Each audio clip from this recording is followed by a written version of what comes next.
honorables députés,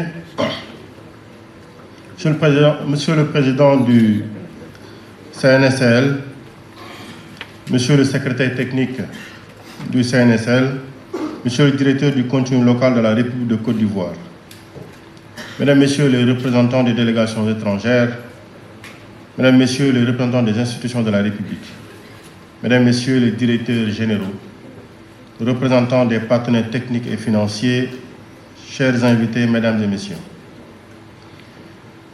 Permettez-moi tout d'abord de vous exprimer ma profonde gratitude pour votre présence à cette édition 2025 des Journées du contenu local, un rendez-vous désormais inscrit dans l'agenda institutionnel de notre pays comme un moment essentiel de réflexion, de concertation et de construction collective. Je voudrais également renouveler mes salutations distinguées aux délégations étrangères qui nous font l'honneur de participer à ces journées. Nous exprimons notre haute considération à la République sœur de Côte d'Ivoire, invitée d'honneur, ainsi qu'aux délégations des républiques amies du Niger, de la République islamique de Mauritanie, du Gabon, du Tchad et de la Gambie. Votre présence reflète l'importance croissante du contenu local dans les stratégies de développement du continent. Elle illustre la volonté partagée d'avancer vers une vision plus intégrée de la gouvernance de nos ressources. Le thème choisi cette année, contenu local et vision 2050, quelle stratégie pour bâtir une économie compétitive et inclusive, coïncide parfaitement avec les orientations structurantes définies par son Excellence, Monsieur le Président de la République, qui place la transformation économique, l'emploi des jeunes, l'innovation et l'équité territoriale au centre de l'action gouvernementale dans le cadre de la vision Sénégal 2050. Mesdames et Messieurs, cette édition intervient dans un contexte international et national particulier, marqué par des évolutions majeures dans les chaînes de valeur énergétiques et minières, mais également par des attentes plus fortes des populations en matière de retombées locales et de transparence. Dans ce contexte, le contenu local demeure plus que jamais comme un levier stratégique, non seulement pour renforcer notre souveraineté économique, mais également pour accélérer l'émergence d'une économie plus compétitive et plus inclusive. L'année 2025 constitue à cet égard une étape charnière. Et comme cela a été rappelé tout à l'heure, elle est d'abord marquée par le feu de gaz du projet Grande Tortue Aïméib, une réalisation majeure qui consacre l'entrée du Sénégal dans l'ère gazière. Ce projet emblématique résulte d'un partenariat solide entre le Sénégal et la République islamique de Mauritanie, ainsi que d'un engagement soutenu de nos partenaires techniques et financiers. Toutefois, il convient de rappeler avec lucidité et responsabilité que malgré les avancées enregistrées, un chemin reste à parcourir pour atteindre pleinement les objectifs fixés en matière de contenu local. La participation des entreprises nationales, la montée en compétence de la main-d'œuvre sénégalaise et la fourniture locale de biens et services demeurent perfectibles. Et ces facteurs conditionnent directement la capacité du projet à générer un impact durable sur notre économie. À cet égard, je souhaite rappeler la nécessité de mettre en œuvre de manière effective l'ensemble des dispositions du protocole d'accord signé le 13 janvier 2025 entre la République du Sénégal et la République islamique de Mauritanie consacré au contenu local dans le cadre du projet GTA. L'application rigoureuse de ce protocole, symbole de la coopération sénégalo-mauritanienne autour du projet GTA, va se traduire par une valorisation effective des capacités locales et par un partage équitable des opportunités. Le gouvernement du Sénégal réaffirme ainsi son attachement à cet accord et sa détermination à en assurer la mise en œuvre complète en parfaite coordination avec la partie mauritanienne et les partenaires du projet. Parallèlement, le secteur minier connaît également une évolution notable. L'année 2025 marque l'application effective du contenu local dans l'ensemble des projets miniers conformément aux dispositions réglementaires et légales en vigueur. Et les niveaux de conformité observés, tant au niveau des entreprises titulaires de titres miniers que de leurs sous-traitants et fournisseurs, traduisent un engagement réel du secteur à contribuer davantage au développement national. Donc, je tiens ici à saluer le travail du Comité national de suivi du contenu local, son secrétariat technique et des services du ministère dont la rigueur et la disponibilité ont permis d'atteindre ces résultats. Monsieur le Président de l'ITIE, je vous vois dire oui comment. Voilà pourquoi je salue encore votre présence ici parmi nous.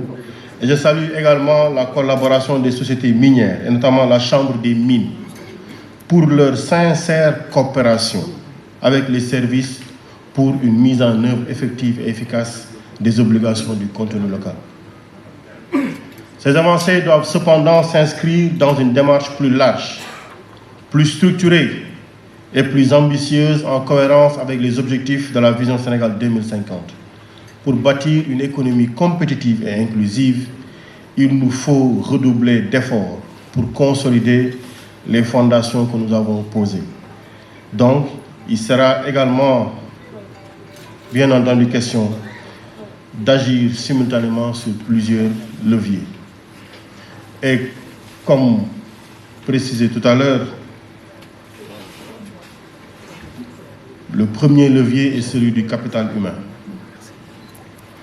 Le potentiel économique du contenu local ne pourra se déployer pleinement que si nous disposons d'une main-d'œuvre locale hautement qualifiée, capable d'occuper des postes avancés, non seulement opérationnels mais également stratégiques. À cet effet, le gouvernement poursuivra la création de passerelles solides entre le système éducatif et les besoins de l'industrie. Monsieur le DG de l'INP, je le rappelais tout à l'heure, le renforcement des programmes de certification ainsi que la promotion d'écoles et d'institutions spécialisées aptes à former la prochaine génération de cadres du secteur extractif. Le deuxième levier est le développement du tissu entrepreneurial local.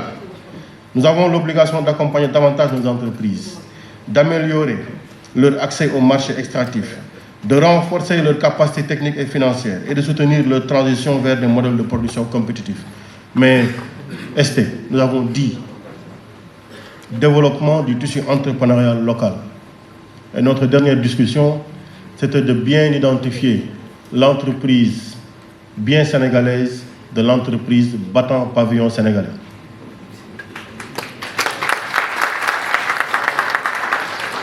Parce que plus tard, il nous faut aller à ce niveau de précision pour concrètement impacter l'impact au niveau local.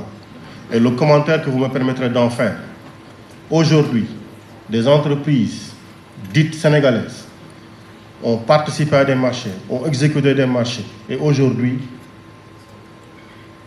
on ne les voit plus sur le marché local.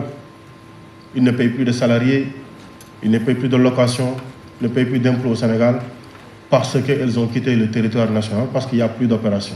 Pendant ce temps, des entreprises bien sénégalaises, à la recherche de marché, ont dû certes, développer des plans de restructuration au niveau du personnel, mais elles sont encore bien là, continuent de payer leurs impôts ici, au local, on les emploie.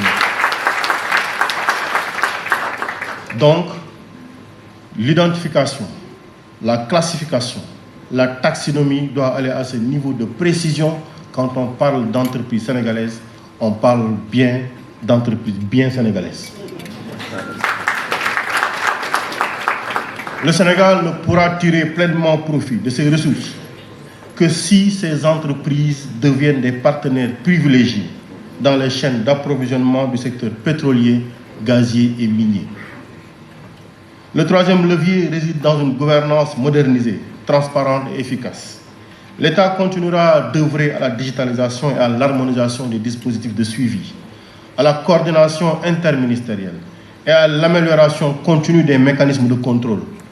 L'objectif est de garantir un cadre clair, équitable, prévisible et orienté vers la performance de manière à renforcer la confiance de l'ensemble des acteurs. Et à ce titre, je voudrais vous féliciter. Je vois énormément d'interpellations. Et si tout le monde savait ce que vous étiez en train de faire, tout le monde applaudirait. Parce que vous faites beaucoup d'efforts pour cette transparence-là et cette équité-là. ce que nous faisons au quotidien, nous n'atteindrons jamais la perfection. Mais comme vous le savez, nous tendons toujours et nous multiplions les efforts et nous mobilisons toutes les énergies pour être plus proches de cette perfection-là. Et sur ce chemin-là, vous aurez notre accompagnement permanent.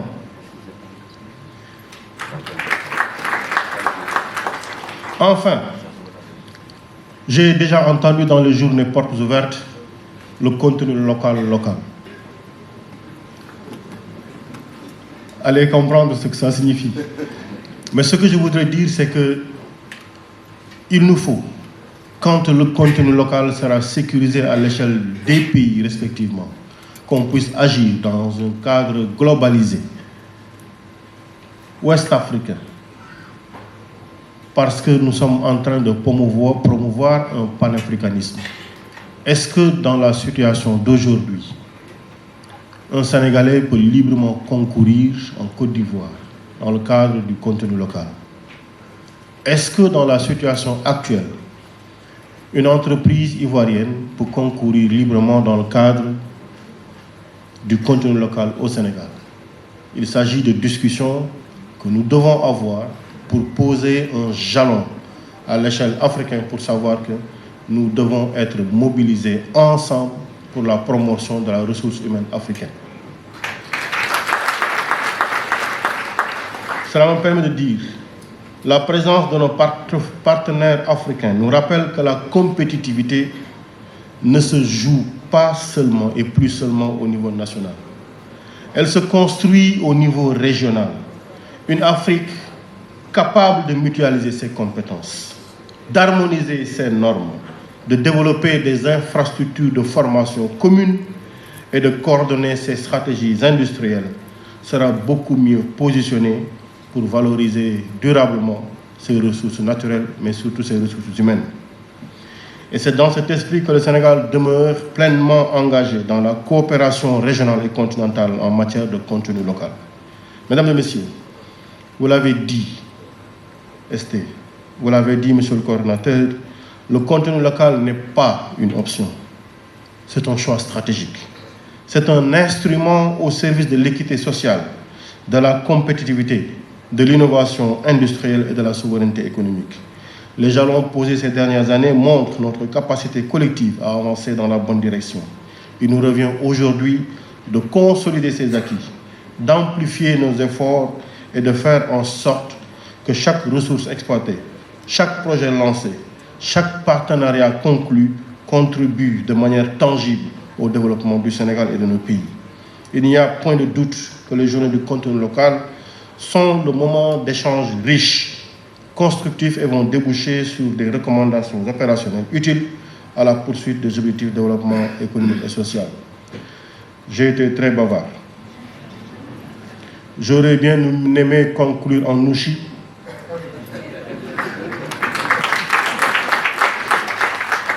Je n'ai pas eu la formation, donc voilà pourquoi je terminerai en français. Malheureusement, la langue que nous partageons le plus. Sur ce, je déclare ouvert les travaux des journées du contenu local 2025.